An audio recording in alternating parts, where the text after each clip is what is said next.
Hi, my name is Paul Arnold and I'm a qualified psychotherapist and trained coach.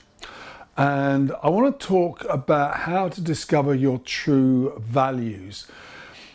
And you often hear it being bandied around, my values are equality, respect, da, da, da. And I appreciate there's a sort of socially driven need to say certain things. And obviously we hear that quite a lot with organizations. And I'm just wondering, how real are they? I'm not totally decrying them, but I think we've really got to understand what they really are.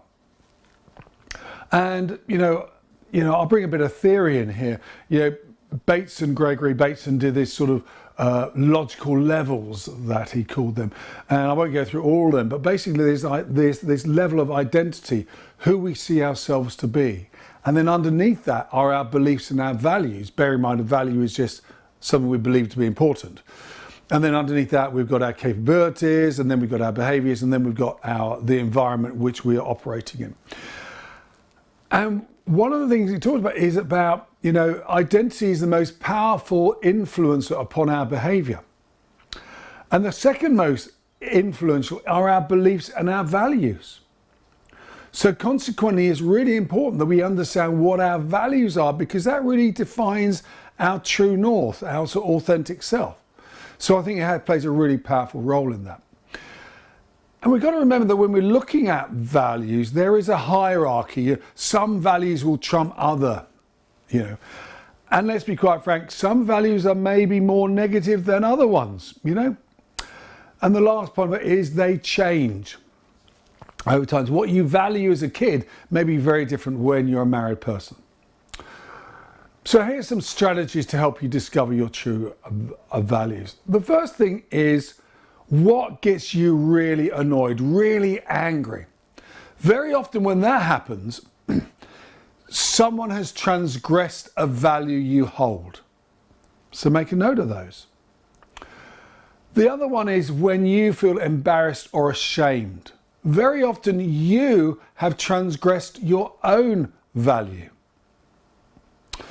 Then I think we then need to look at, the personal choices we make in life. And there are big ones and little ones. So the little ones is, as I talk, we all have 24 hours in the day, and we decide to do within that day things we think are more important than other things.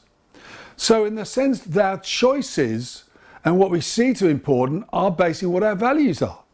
So some people think about going to the gym is more important. Other people think relationship is more important. Some people think going to watch a film is more important. So these all give us clues to the unconscious influence that our values have upon us. And then we have the big ones. I say, very often it's good to look at some of the big decisions you've made within your life, which have been your decision, not someone else's decisions. And then say, what was the value underneath that maybe go to that university or that course, or go to work in that professional, go to that country. So they become quite important to help us understand that. And then we've got them, maybe you're 6 or 7, it doesn't matter. Then play one off against the other. So if I had to choose between that and that at any crisis point, what would come out tops? And we then we can work out the order of that stuff.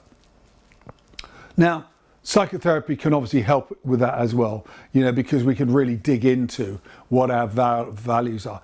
Because then we can then start to say, am I living up to my values? Am I living an authentic, true self? And that's something I think we should aim for. Thank you.